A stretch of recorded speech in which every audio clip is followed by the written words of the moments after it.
Selamat siang Ibu Dr. Rian Esther Rian. Lama tak berjumpa ini. Selamat siang Pak Rian, apa kabar? Apa yang bisa diceritakan untuk masyarakat Toraja tentang pileg ini misalnya Bu? Pak Rian, saya ini sudah lama di kampung ini, di kampung halaman saya ini yang saya cintai. Bahkan saya pun pergi ke tempat lain untuk bercengkrama ataupun melihat situasi yang ada. Namun kali ini di bulan Juli Juli kita melihat banyak sekali pentas demokrasi, banyak foto-foto di jalan, ya, menandakan bahwa memang tanah Toraja dan Toraja Utara sudah siap untuk menyambut tahun demokrasi, yaitu terjadinya proses politik, pencalekan dan juga pilkada.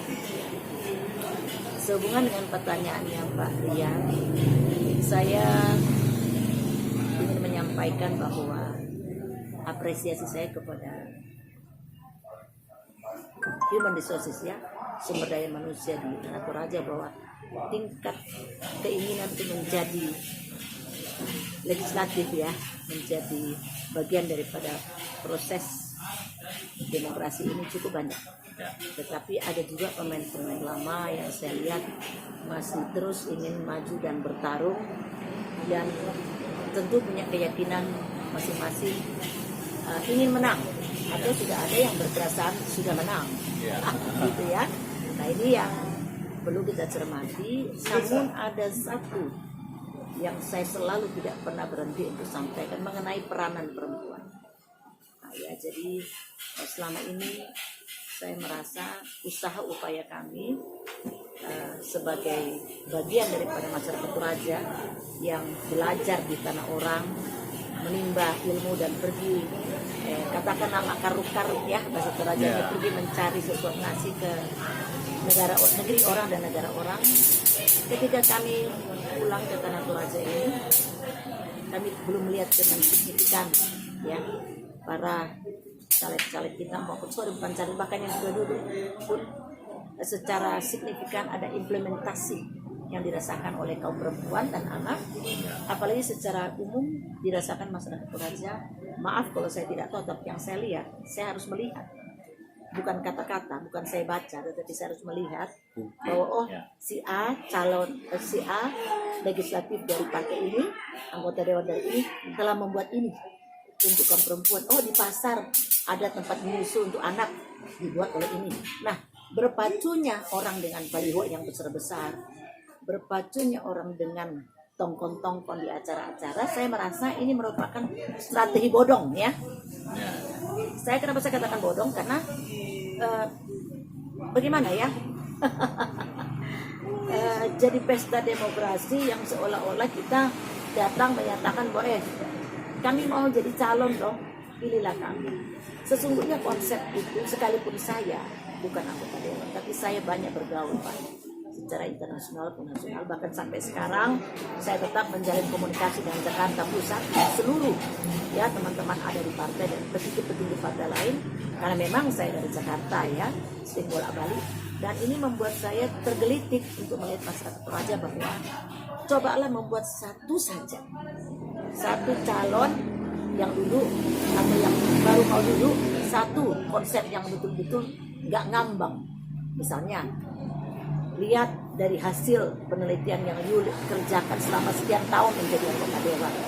Anda melihat ada misalnya sekolah yang membutuhkan puskesmas standby, ada wabah-wabah penyakit yang serta-merta terjadi batuk pilek misalnya, atau sosialisasi gigi bersih untuk anak, ya.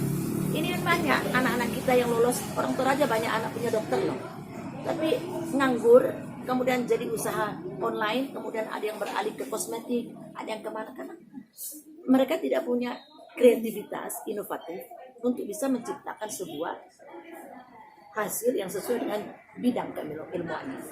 Anak-anak orang kaya loh, Pak, pastikan mereka misalnya bikin semacam klinik, jadi tidak muncullah salon-salon tidak resmi misalnya yang bisa memperbaiki gigi pasang behel, ini kan mempermalukan, bukan mempermalukan, mengkhawatirkan. Kalau ada salon-salon yang bisa pasang behel dengan cara tradisional itu, dengan cara mereka, harusnya dikerjakan melalui medis, karena bahaya ya kalau sembarang bertindak. Nah ini kan banyak ide. Kemudian caleg, yang sudah duduk pun konsep-konsepnya itu ajaklah yang bertandem itu untuk bisa menciptakan suatu komunitas perjuangan yang efektif. Apa itu komunitas perjuangan efektif? Artinya, sekalipun nanti Anda tidak duduk, tetapi Anda sudah berbuat. Anda bisa mengajak orang lain untuk membangun kampung. Ya. Uang yang ada itu, ya masyarakat Toraja termasuk boros ya, karena pestanya besar-besar. Tapi saya pikir untuk anggota dewan, sekian tahun Anda berkarya, tentu ada uang, ada jasa titipan yang bisa kita titipkan ke kantong kita untuk membangun kampung kita.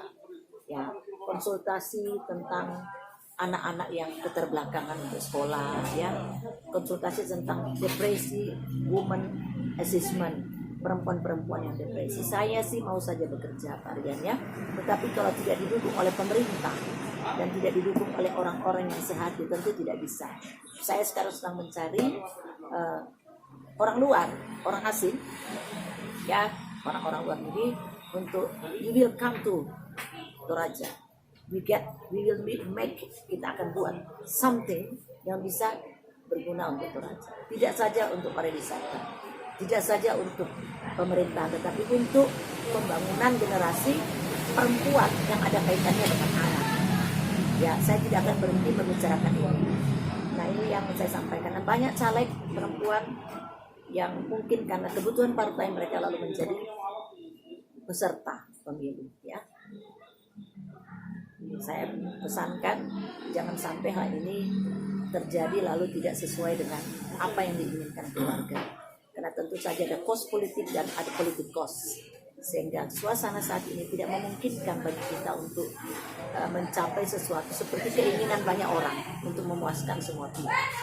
Jadi saya mohon kepada caleg maupun para anggota dewan yang selalu duduk dan berangkat dari dapil Toraja maupun di Toraja Utara agar segeralah bergegas meninggalkan kesan yang baik atau melanjutkan. Kenapa saya katakan meninggalkan? Kalau Anda masih terpilih, Anda harus ada kesan yang berarti, yang bersifat kualitatif. Kualitatif, maaf ya, berkualitas. Ya. Nah, kemudian yang baru masuk harus memperkaya diri dengan posisi dari masyarakat biasa menjadi pelaku politik. Ini tidak mudah. Speech Anda, cara bicara Anda, cara berpakaian Anda, cara Anda bergaul, cara Anda menyapa, cara Anda membuat sebuah statement ketika ditanya wartawan, cara Anda berorasi politik, itu harus betul-betul menggambarkan figur partai yang Anda bawa sesuai misi-misinya dan color, warna itu. Ya. Saya bisa artikan loh ya, beberapa partai itu ada loh warnanya. Saya kasih contoh, kalau Partai Golkar warnanya itu familiar karena partai ini dibesarkan dengan cara bersama dari zaman Soeharto. Ya, kekeluargaan tinggi, tetapi di sana ada nilai bisnisnya besar. Kenapa? Setiap pemimpin partainya itu bukan seorang militer, cuma satu kali Soeharto.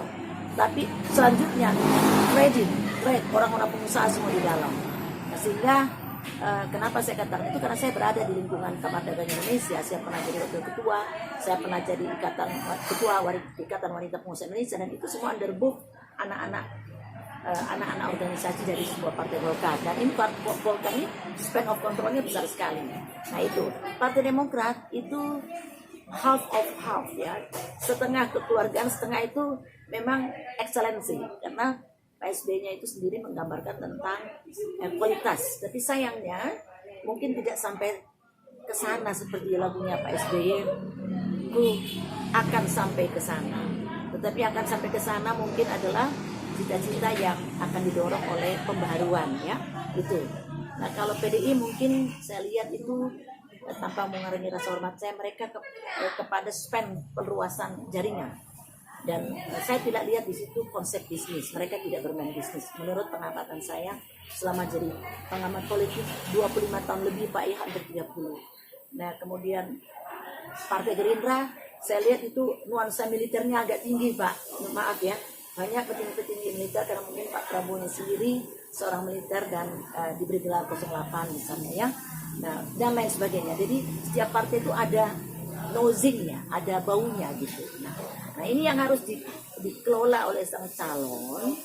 Jangan Anda muatan dari Demokrat pindah ke Golkar, Anda bawa itu. Atau Anda dari mana terus bawa itu. Jadi di dalam partai itu harus ada nominasi perbedaan yang sama. Harus sama konsepnya. Nah, bahwa itu ada perbedaan sah karena kita banyak orang. Tapi itu bahwasannya itu menjadi selisih itu nggak bisa. Karena orang harus pada konsep bersama, lalu menyatu dan sampai kepada tujuan. Saya kira begitu. Mungkin ada caleg wanita yang diidolakan. Di apa-apa? Diidolakan. Saya tidak mengidola siapapun. Saya mengidolakan Bunda Teresa, Bunda Maria. Saya tidak mengidolakan siapa-siapa, Pak, karena jujur saja di Toraja ini saya belum melihat itu. Mungkin nanti ya. Tapi kalau mereka datang ke saya akan sampaikan bahwa cuma satu pesan saya, bahwa jadilah politisi yang tetap membawa warna perempuan Indonesia, berorasi yang sopan dan santun, berpakaian ya, jangan seronok, mentang-mentang masih muda, bajunya tipis-tipis ya, terus buka dada separuh ya, maaf ya saya kasih tahu. Kemudian ya berpakaian yang cobalah tunjukkan Anda sebagai perempuan Indonesia yang bernuansa ibu ya, karena Indonesia tuh kaya dengan kata ibu, begitu saya kira begitu. Dan kalau masih kurang pengalaman, saya buka diri untuk dari partai manapun silakan. Walaupun saya sering dikatakan orang biru, tapi memang saya biru, tetapi secara profesional. Tentu Pak Rian tahu bahwa saya selalu menjadi pembicara di tempat-tempat lain, bahkan menjadi trainer ya di partai-partai lain, walaupun bukan di partai saya sendiri, dalam pembekalan caleg-caleg perempuan begitu ya. Finally, case saya, kata pesan saya di senja yang sangat sejuk ini, sejujurnya ada banyak hal yang ingin saya sampaikan, tapi saya berpesan kepada seluruh caleg perempuan maupun yang sudah duduk maupun belum duduk,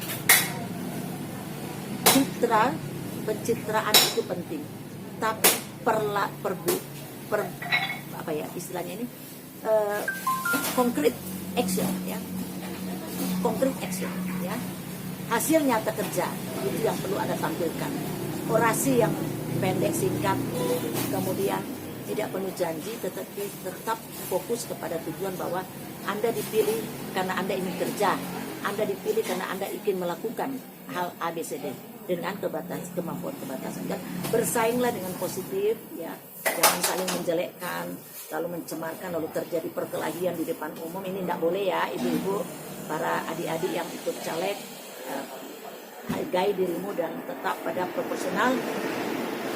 Berkampanye bukan berarti mematikan lahan orang, berkampanye bukan berarti menjelekkan kondisi orang, tetapi berkampanye itu campaign, bahasa dasarnya adalah memancarkan, memantulkan nilai real yang Anda bawa sebagai you are, siapa Anda. Ketika orang lihat, wah seorang Pak Rian mau nyalek, siapa Pak Rian? Tentu orang akan bilang, kenapa Pak Rian mau caleg? Wah karena saya begini. Orang lihat, wah tidak mungkin Pak Rian. Pak Rian bisa, jangan-jangan ini cuma keinginan sesaat.